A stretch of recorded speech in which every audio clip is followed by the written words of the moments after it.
Bonjour, Izzy. C'est qui toi? La question n'est pas de savoir qui je suis. L'important est de savoir qui tu es. Tu as été choisi. Choisi? Moi? Oui, tu es l'élu. L'élu? Je suis l'élu? Ne t'enflamme pas. Tu vas d'abord devoir faire un choix. Un choix. Arrête de répéter tout ce que je dis, c'est agaçant.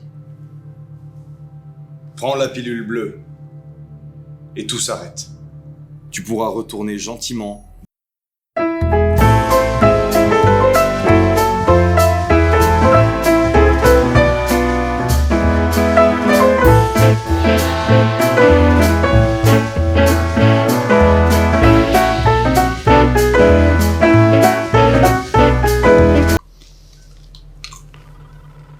Mais je croyais... Ce ne sont que des M&M's ici.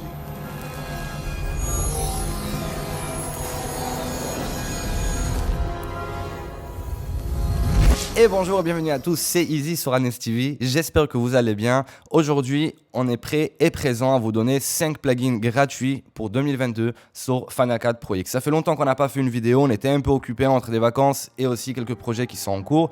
Mais on est là en grande force et on espère de continuer à vous donner du bon contenu. Alors juste avant qu'on commence directement avec le tuto, une toute petite annonce. Si ce genre de vidéo, elle vous plaît et le contenu qu'on fait sur la chaîne, n'oubliez pas de vous abonner, appuyer sur la clochette pour être notifié sur les autres vidéos. Et si ça vous plaît, mettez le petit pouce et quelques commentaires en bas, ça nous fait toujours plaisir de communiquer avec vous. On va commencer directement avec le premier plugin gratuit sur Final Cut Pro X 2022, ça va être le M-Light Diffusion. Vous pouvez le trouver directement sur le site de Motion VFX, que d'ailleurs je vais mettre tous les liens de tous les plugins dans la description.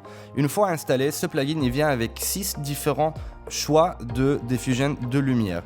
C'est surtout pour si on veut simuler le genre de flair dans notre plan. Ça peut toujours ajouter une petite épice, un petit truc, un petit twist à notre image si on n'a pas le budget pour shooter en anamorphique. Il fonctionne par rapport à les hautes lumières. Tout de l'endroit où qui analyse dans l'image qui a des hautes lumières, il va s'accrocher à ça et il va vous donner ce look. En plus de ça, on peut le customiser en plein de façons différentes. Pour cet exemple-là, j'ai pris un petit plan qu'on a shooté pour un dernier projet et comme tu peux le voir, on a vraiment le flair qui est accroché à la haute lumière qui donne un peu ce look d'anamorphique.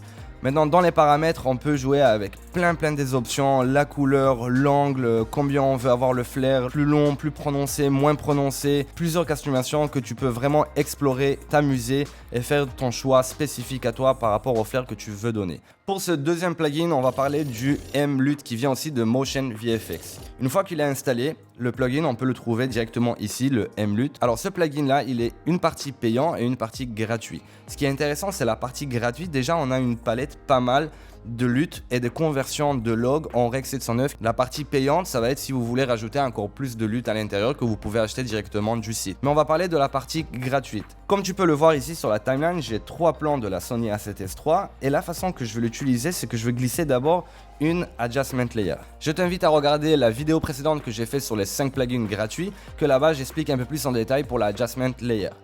Une fois la adjustment layer est glissée sur mes plans, je vais mettre là-dessus le M-LUT de Motion VFX. Maintenant pour choisir, il faut juste taper le M-LUT preset et ici directement on a la languette qui a écrit Utility Log to Rec 709. C'est là ici qu'on va faire notre conversion de log directement à un Rec 709 qui va être approprié. On a plusieurs options, on a le V1, on a le V3 et directement on peut voir la différence que ça donne dans notre image. Moi pour ce plan là, on va choisir le S-Log 3, la version 2. Maintenant, on a pas mal de paramètres qu'on peut encore ajuster, comme toucher les highlights, les midtones, les shadows, le contraste si on veut encore un peu plus régler. Il y a beaucoup des options, du coup ce plugin il est assez complet en sachant toujours qu'il est gratuit. Une fois que ça c'est fait, on peut rajouter une autre adjustment layer et maintenant mettre notre deuxième M-LUT de Motion VFX et cette fois-ci je vais choisir un LUT. Comme tu peux voir par ici, on a pris le Cold War et j'aime bien ce look. Mais en même temps, on peut aussi choisir l'intensité du LUT. Je vais rester quelque part dans les 50%. Et juste la conversion qu'on a du log en Rec 709 peut aider énormément à votre image et c'est la façon appropriée de travailler sur ton image. Pour le troisième plugin, on va parler de M-Vertigo. M-Vertigo, c'est un plugin qui va nous aider à faire automatiquement cet effet de vertigo. Que si des fois tu t'es trouvé à le faire manuellement quand tu as un plan de drone ou un autre plan et que tu veux faire cet effet que l'arrière-plan se rapproche en même temps que toi tu te loignes de la caméra. Ce plugin est pour toi parce qu'il va t'économiser énormément du temps parce qu'il le fait tout automatiquement. Une fois qu'on l'a téléchargé, il va être installé sur le côté gauche de notre Final Cut et on va le trouver par le nom de mVertigo. Ici on aura 4 options. On a le mVertigo From, que lui il va nous donner un genre de push out, on a un Vertigo qui lui va nous donner un push in. Je vais vous montrer un exemple comment moi je l'utilise. Je vais prendre quelques plans ici avec la voiture qu'on a filmée et regarder directement comment ça donne une dynamique à l'image. Je vais le faire avant et sans et vous pouvez voir directement la différence de cet effet. Ça rajoute quelque chose à l'image automatiquement et ça m'a pris littéralement 3 secondes à le régler et c'est tout fait automatiquement grâce à cet effet. Cet effet est apparu au cinéma en 1958 lors de la réalisation de Alfred Hitchcock du film Vertigo. Oui, l'effet a pris le nom du film. Ce film où James Stewart, qui joue John Ferguson, a le vertige. Et dès qu'il regarde vers le bas, nous avons ce travelling compensé, ce transzoom, qui fait cet effet de vertigo. Et c'est resté. Voilà. J'ai besoin d'un petit café après ce discours. Merci Mathieu. Dankeschön. Pour le quatrième effet, on va parler d'un effet qui est devenu une mode dernièrement. Ça s'appelle un effet de 8 mm ou de 16 mm qu'on rajoute sur nos images pour donner cet effet de magnétoscope à l'ancienne. C'est surtout très populaire sur Instagram, dans les reels, dans les stories. Et on peut aussi l'utiliser dans nos vidéos aussi. On l'a utilisé pas mal de fois. Cet effet-là, je l'ai téléchargé d'un autre youtubeur, que d'ailleurs un grand merci, il s'appelle Lifted Eric, que je vais mettre aussi le lien dans la description que vous pouvez télécharger. Pour l'utiliser, c'est super simple, je vais réutiliser encore une fois mon adjustment layer et je vais le mettre là-dessus.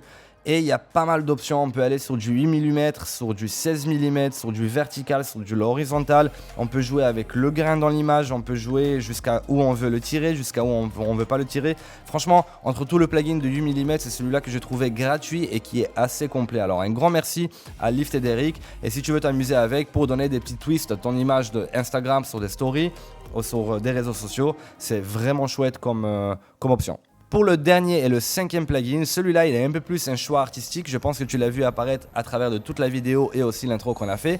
Ça s'appelle le M-Matrix que Motion VFX qui nous a mis gratuitement. Dans ce plugin là, vous avez pas mal des options. On a l'écriture pour mettre du texte comme vous l'avez vu aussi dans cette vidéo. On a le logo qu'on peut faire aussi avec l'effet Matrix. Il y a pas mal des effets et on l'a utilisé à travers de toute la vidéo. Si tu veux t'amuser avec, ce plugin est vraiment cool. On a des luttes, on a des effets de transition. On ne peut pas l'utiliser n'importe où, mais c'est un plugin assez cool, assez chouette pour donner encore un petit twist à vos images. Voilà, j'espère que cette vidéo, elle vous a plu. Un grand merci à Mathieu qui m'a aidé à faire cette vidéo et toute l'équipe Adness. Encore une fois, si cette vidéo, elle vous a plu, n'oubliez pas de mettre le petit pouce, abonnez-vous à la chaîne, mettez la cloche pour être notifié sur les prochaines vidéos. C'était tout pour moi, c'est Easy sur Adness TV. Ciao, ciao. On va rentrer directement dans le tuto. Comme ça, on va plonger dans le tuto.